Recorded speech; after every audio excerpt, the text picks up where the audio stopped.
Bwana Yesu asifiwe. Mpendwa wa Bwana, wewe unayenitazama, Mungu anakupenda ndugu yangu. Mungu anakupenda. Wewe ambaye unaona video hii, Mungu anakupenda. Kwa majina yangu ninaitwa Doris Sidi, na kwa wakati niko na ushuhuda ambao nataka nikushuhudie ili na wewe upate kitu cha kukusaidia. Nikisoma katika Luka ya 18 mstari wa kwanza, neno la Mungu linatuambia kwamba akawaambia mfano huu ya kwamba imewapasa kumuomba Mungu siku zote pasipo kukata tamaa. Bwana Yesu asifiwe. Neno hili mimi limenitendea muujiza sana. Neno hili limenitendea muujiza kwa sababu limenifundisha kitu, na wewe nataka ujifunze kitu kupitia mimi hapa. Mimi nilikuwa ninaona maono. Yaani nikilala hivi ninaona maono ambayo yani nikiamka niko na ufahamu wote wa kuwa ninajua nimeanzia wapi mpaka ndoto hii nikamalizikia wapi. Bwana Yesu asifiwe. Lakini amini usiamini, ghafla binivu yale maono yakaja yakakata kabisa. Nikiwa nikilala hivi sikumbuki ni nini nimeona. Yaani ile ufahamu wa kuwa nimeona kitu usingizini niko nao, lakini ule ufahamu wa kuwa ni kitu gani nimeona katika usingizi sina. Sasa nikaangalia wiki ya kwanza ikaisha, sio yani sikumbuki ndoto ya aina yoyote, wala sikumbuki maono ya aina yoyote yenye nikilala ninaona. Bwana Yesu asifiwe. Wiki ya pili ikaisha, nikilala tu yani ni hivyo hivyo, sikumbuki nimeota nini, lakini ufahamu wa kuwa nimeota niko nao, lakini ni ndoto gani yenye nimeota sina. Nitafikiria mimi mpaka nichoke, haitakuja. Nikasema mambo ya rohoni yangu hayako salama. Mambo ya rohoni yangu hayako salama. Sijui nilifanya nini, sijui nilitenda nini. Nikawa niko katika hii hali ya kujiuliza. Sasa nikaona afadhali niingie maombi ya siku 3 ya kupanda na kushuka. Nikaingia hayo maombi, lakini amini usiamini, kulikuwa kimya.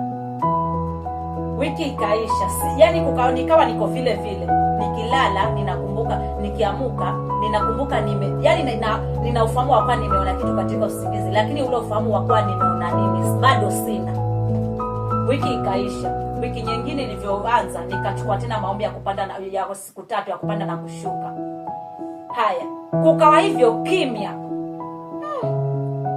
Nikilala ufahamu wa kuwa nimeona kitu niko nao, lakini ufahamu wa kuwa ni kitu gani nimeona sina. Basi ni nini hii? Kwa sababu nilikuwa nikilala mimi niko na ufahamu wa kamili, nimeona nini, yani mwanzo hadi mwisho ninakumbuka ndoto, ama ninakumbuka ni maono gani nimeona. Kwa nini nakuwa hivi? Nikawa niko katika ile hali ya kujiuliza, lakini nikasoma hili neno ya kwamba imewapasa kumwomba Mungu siku zote pasipo kukata tamaa. Bwana Yesu asifiwe. Nikamwambia Mungu, najua Bwana utatenda, hata kama itachukua muda, najua siku moja maono yangu yatarudi tena. Sasa nikaacha haya maombi ya kufunga na kuomba, lakini nikasema acha nitakuwa kila saa 9 ninaingia katika maombi ya kujitakasa na damu ya Yesu, alafu na kujitenganisha na kila anga kwa damu ya Yesu, na kujifungulisha na kila vifungo na kila nyororo. Yani nikawa niko hivyo. Amini usiamini, siku moja nililala, yani kukiwa na takribani ya mwezi mzima sioni kitu katika usingizi. Yani sikuwa sioni, kuona ninaona, lakini ufahamu wa kuwa nimeona nini sina. Naomba unielewe hapo. Kuona ufahamu wa kuwa ninaona niko nao, ya kwamba nimeota kitu katika usingizi, lakini ule ufahamu wa kuwa ni kitu gani nimekiona katika usingizi sina. Haya, baada ya hayo maombi ya kila saa 9 ikafikia usiku moja sasa nikalala. Nilivyolala kwa usingizi nikajikuta niko kwa room. Niko kwa nyumba lakini ndani ya room, lakini nimefungiwa. Sasa nimefungiwa, mlango umefungwa, niko pale ndani. Nilivyokuwa niko pale ndani, nikaona kioo. Nikiwa pale ndani nikaona kioo kwa hiyo room. Nikasema acha niende nikajiangalie. My friend, nilivyoenda kujiangalia hivi nikajiona mimi ni musukule kabisa. Yani kala yangu iko white, yani niko white kabisa. Yani niko white. Mpaka ule white ukanishtua nikiwa kwa usingizi, ukanishtua mpaka nikaamka. Nilivyoamka naangalia saa, ni masaa ya saa 9 usiku. Nikasema hapa sio bure, kuko na jambo. Hapa sio bure, kuko na jambo. Nikamuomba Mungu, nikasema Mungu wangu, ni muda mwingi mimi kumekuwa kimya katika ulimwengu wangu wa rohoni. Nikilala, yani ule ufahamu wa kuwa nimeona kitu katika usingizi niko nao, lakini ule ufahamu wa kuwa ni kitu gani nimekiona sina. Basi saa hii ninakumbuka hii ndoto kuanzia mwanzo mpaka pale kwenye nimeshtuka ndo nikaamka, ninakumbuka. Kwa hiyo ninaomba Mungu wangu, najua kabisa huu ni ujumbe wako. Basi naomba pale ambapo hii ndoto imeishia, naomba inapoenda kujituliza tena mahali hapa, nenda, yani sema nami, anzia pale na umalize. Nataka kujua hii nyumba yenye nimejiona niko na nimefungiwa, je, nitatoka ama sitatoka? Nataka kujua hivyo tu. Mimi nikaomba nikalala. Amini usiamini mpendwa, Mungu ni wa maajabu na Mungu ni wa miujiza. Mungu anasikia maombi na Mungu anajibu. Nikarudi kulala. Nilivyorudi kulala ikaanzia pale pale ya kwamba nilikuwa niko kwa room. Nikajiona tena niko hapo kwa room, mlango umefungwa. Na kwa mara ya pili sikwenda ni pale kwa kio, nikajiangalia, nikaenda kwa ule mlango, nikaenda kufungua hivi, mlango kafunguka, nikatoka. Nilivyotoka nikaona yani hapo nje ya nyumba kuko na watu wengi, ni kama ni shule hivi, yani watu wako makundi makundi. Nikaanza kutembea sasa, nikasema ninaomba watu wenye wako na imani ya kwamba Mungu anaweza, tuungane tukatae hii madhabahu. Tuungane tukatae hii madhabahu. Naomba wenye wanasema wako na imani, yani wale ambao wanaamini Mungu anaweza, naomba tushikane. Ninaomba watu wenye wako na imani. Bwana Yesu asifiwe. Nikajiona nimepata watu 4 wenye wanasema mimi niko na imani ya kwamba Mungu anaweza. Na mimi nikawa niko 5. Nikasema Mungu asante. Sasa nikawaambia wale wenzangu, basi njoni nifuateni. Nikajiona nimetembea tu step 2, nikamuona yani nyanya mzee hivi, yani mwanamke mzee hivi ambaye ni nyanya tu niseme, analia. Nikamuuliza, nyanya, uko na shida gani? Anasema ya kwamba mjukuu wangu, niko na mwanangu anaumwa sana, mwanangu ni mgonjwa, mwanangu anakufa, mimi sijui nifanye nini. Mimi kwa ule siwezi, nikamwambia nyanya, kama unajua ya kwamba Mungu anaweza, naomba shika mkono wangu na mwanao atapona. Bwana Yesu asifiwe. Nikamwona yule nyanya ameshika mkono wangu kweli, na mimi nikaanza kuomba. Nilivyoomba kule usingizini, nikaona yani kuko na mzee hivi, mbaba mzee akatoka akaanza kunifanyia hivi mikono yake. Alianza kunifanyia hivi, nikasema katika jina la Yesu, hauna nafasi kwa maisha yangu, hauna nafasi kwa maisha ya huyu nyanya, hauna nafasi, ushindwe kwa jina la Yesu. Nguvu zako katika jina la Yesu, nguvu zako hazina uwezo, kwa jina la Yesu umeshindwa. Nikaona yule babu ameanguka chini. Alivyoanguka chini yule babu, nikasema Mungu wangu ninakushukuru. Basi nyanya, hakika mtoto wako amepona. Sasa nilivyomaliza tu kuomba hivi, nikaona yule mtoto ameletwa na yuko salama. Watu wanasema, nyanya, mtoto wako amepona, mtoto wako ni mzima. Bwana Yesu asifiwe.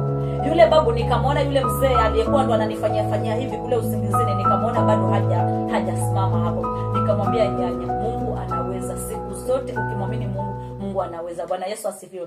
Na katika ile hali ya kuwa wale watu wenye nilikuwa niko nao tunasema tukata hiyo madhabahu, nikaona hapo ndo imeishia, kwa sababu yule mtoto alipona, na mimi nami nikajiona kwa ile nyumba nimetoka.